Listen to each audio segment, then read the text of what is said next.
പരിശുദ്ധ സഭയുടെ കലണ്ടർ ക്രമീകരണം അനുസരിച്ച് ഇന്ന് 40 സഹദേന്മാരുടെ ഓർമ്മ സംയുക്തമായി കൊണ്ടാടുകയാണ്. 4-ാം നൂറ്റാണ്ടിൽ ദൈവസ്നേഹത്തെയും ക്രിസ്തുവിലുള്ള വിശ്വാസത്തെയും പ്രതി ജീവൻ ബലി കഴിച്ച 40 നിർമ്മല സഹദേന്മാർ. ഏകദേശം AD 320 ഈ സംഭവം നടന്നു എന്ന് ചരിത്രകാരന്മാർ സാക്ഷിക്കുന്നു. ക്രിസ്തീയ വിശ്വാസത്തെ ഉപേക്ഷിച്ച് പുറജാതി വിശ്വാസത്തെ ഏറ്റുപറയുവാനും അങ്ങനെയുള്ള ആരാധനയിലേക്ക് വളരെയേറെ നിർബന്ധവും സമ്മർദ്ദവും ലിസിനിയസ് എന്ന് പറയുന്ന ഒരു ചക്രവർത്തിയുടെ ഭാഗത്തു നിന്ന് ഉണ്ടായപ്പോൾ ഒരു കാരണവശാലും ക്രിസ്തുവിലുള്ള വിശ്വാസവും ആശ്രയവും ഉപേക്ഷിക്കുകയില്ല എന്ന് ഉച്ചൈസ്വരം പ്രഖ്യാപിച്ച് രാജാവ് കൊടുത്ത ശിക്ഷ ഏറ്റുവാങ്ങിയ സഹദേന്മാർ അവരെ ആ സ്ഥലത്തിന് സെബസ്റ്റ്യ എന്ന് പറയുന്നു. അർമേനിയയിൽ ആണെന്ന് അവകാശപ്പെടുകയും ചെയ്യുന്നു. എന്തായിരുന്നു രാജാവ് കൊടുത്ത ശിക്ഷ? ഈ 40 പേരെയും വിവസ്ത്രരാക്കി. തണുപ്പുള്ള സമയമാണ്, തണുപ്പെന്ന് പറഞ്ഞാൽ പോരാ, അതിശൈത്യമുള്ള ഒരു കാലഘട്ടത്തിൽ തണുപ്പ് കൊണ്ട് ഉറഞ്ഞ് മഞ്ഞ് കട്ടിയായി കിടക്കുന്ന ഒരു തടാകത്തിൽ ഇവരെ 40 പേരെയും നിർത്തുകയായിരുന്നു. ചിന്തിക്കാൻ പറ്റുമോ പ്രിയമുള്ളവരെ? ഇഞ്ചിഞ്ചായി അവർ മരിക്കുകയായിരുന്നു. ഒറ്റയടിക്ക് കൊല്ലപ്പെടുന്നതും ഇഞ്ചിഞ്ചായി മരിക്കുന്നതും തമ്മിലുള്ള വ്യത്യാസം നമുക്ക് അറിയാമല്ലോ. ഇങ്ങനെ ഇവരെ അവിടെ നിർത്തി അതിനടുത്ത് ചൂടുള്ള കുളിമുറി സൗകര്യം ക്രമീകരിച്ചു. ആരെങ്കിലും ആകൃഷ്ടരായി വരുന്നെങ്കിൽ അവർക്ക് വേണ്ടി, അവരെ ആകർഷിക്കുന്നതിന് വേണ്ടി അതിനുള്ള ചൂട് കുളിമുറി സൗകര്യങ്ങൾ ക്രമീകരിച്ചു. ഒരാൾ ഇട്ടിട്ടോടി, പിടിച്ചു നിൽക്കാൻ പറ്റാതെ ഓടി, കുളിമുറി നോക്കിയാ ഓടിയത്. പക്ഷേ അതിൻ്റെ അകത്ത് കയറുന്നതിന് മുമ്പ് വീണ് മരിക്കുകയായിരുന്നു.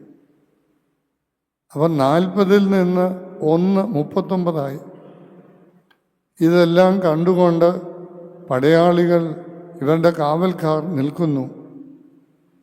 അവരൊരു വലിയ അത്ഭുതം കണ്ടു എന്നും രേഖപ്പെടുത്തുന്നു. മാലാഖമാർ ഇവരെ അണിയിക്കാനുള്ള കിരീടവുമായി വരുന്നു എന്നുള്ളത്. ഇത് കണ്ട് ഇവർക്ക് കാവൽ നിന്ന ഒരു പട്ടാളക്കാരൻ ഇതിലാകൃഷ്ടനായി ഓടി രക്ഷപ്പെടാൻ പോയി. വീണ് മരിച്ച മനുഷ്യനു വേണ്ടി സംഖ്യ 40 അയാൾ ധൈര്യപൂർവം മുന്നോട്ട് വന്ന് ക്രിസ്തുവിനെ ഏറ്റുപറയുകയായിരുന്നു ചെയ്തത്. പിന്നെ അവരെ എല്ലാവരെയും ഈ മഞ്ഞ് തടാകത്തിൽ നിന്ന് കരയ്ക്ക് കയറ്റി അവരുടെ കാലുകൾ മുറിച്ച് ഈ 40 പേരെയും ഒന്നിച്ച് ചുട്ടുകരിക്കുകയായിരുന്നു. ആ സമയത്ത് സന്തോഷത്തോടുകൂടി ദൈവത്തെ സ്തുതിച്ചുകൊണ്ട് അവരാ മരണം സ്വീകരിച്ചു. അങ്ങനെ ക്രൈസ്തവ സഭയുടെ ചരിത്രത്തിൽ ഒന്നിച്ച് രക്തസാക്ഷികളാകേണ്ടി വന്ന ക്രിസ്തുവിലുള്ള വിശ്വാസവും ക്രിസ്തുവിനോടുള്ള സ്നേഹവും ക്രിസ്തുവിനോടുള്ള സമർപ്പണവും മൂലം രക്തസാക്ഷി ആകേണ്ടി വന്ന 40 സഹദേന്മാരെ സഭ ഇന്ന് സംയുക്തമായി ഓർക്കുകയാണ്. ക്രിസ്തുവിലുള്ള അചഞ്ചലമായ വിശ്വാസം. എന്തെല്ലാം സഹിക്കേണ്ടി വന്നാലും എന്തെല്ലാം പീഡനങ്ങൾ ഏൽക്കേണ്ടി വന്നാലും കർത്താവിനെ ഞങ്ങൾ തള്ളിക്കളയുകയില്ല എന്നുള്ള അവരുടെ അചഞ്ചലമായ വിശ്വാസം. ആ വിശ്വാസത്തിനു വേണ്ടി എന്തും സഹിക്കുവാനുള്ള അവരുടെ സന്നദ്ധത, അവരുടെ ഐക്യം പരസ്പരം ധൈര്യപ്പെടുത്തിക്കൊണ്ടിരുന്നു എന്നും പറയപ്പെടുന്നുണ്ട്. Their unity, integrity of faith and joy in suffering for the sake of their Lord. ഓപ്റ്റിമായിലെ വിശുദ്ധനായ അന്തോനിയോസ് എന്ന് പറയുന്ന ഒരു പിതാവ് പഠിപ്പിക്കുന്നുണ്ട്, ജീവിതത്തിൽ എന്തെല്ലാം പ്രയാസങ്ങളും ക്ലേശങ്ങളും സുഖകരമല്ലാത്തതെന്തും സംഭവിച്ചാലും നാം പറയേണ്ടത് ക്രിസ്തുവിന് വേണ്ടി ഞാനിത് സഹിക്കുന്നു എന്നുള്ളത് ആയിരിക്കണം.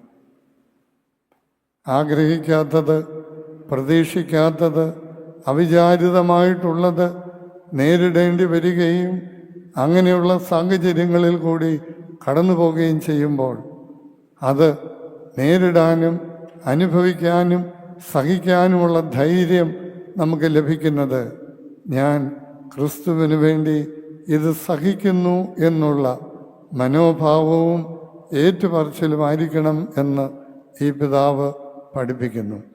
ക്രിസ്തീയ ജീവിതത്തെ ധന്യമാക്കി തീർക്കുന്നത് സഹനമാണ്. അതുകൊണ്ടാണല്ലോ നാം ഇന്ന് ഏവൻഗേലിയോൻ വായനയിൽ കേട്ടത്, ഒരുവൻ എൻ്റെ പിന്നാലെ വരുവാൻ ഇച്ഛിച്ചാൽ അവൻ തന്നെത്താൻ ത്യജിച്ച് നാൾതോറും തൻ്റെ കുരിശെടുത്തുകൊണ്ട് അനുഗമിക്കട്ടെ എന്ന്. ക്രിസ്തീയ ജീവിതത്തിന് 100% ഉറപ്പുള്ളൊരു കാര്യം ഇത് സഹനത്തിൻ്റെ ജീവിതമാണെന്നുള്ളത് ആണ്.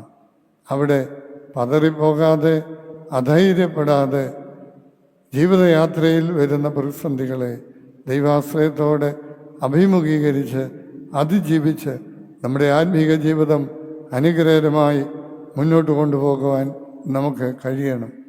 നമ്മെ അതിൽ നിന്ന് പിന്തിരിപ്പിക്കുന്ന സ്വാധീനങ്ങൾ, പ്രേരണകൾ, ആകർഷണീയമായിട്ടുള്ള പല കാര്യങ്ങൾ ഉണ്ടാകും. തളർന്നു പോകരുത് എന്ന് സ്നേഹത്തോടെ ഓർമ്മിപ്പിക്കുന്നു.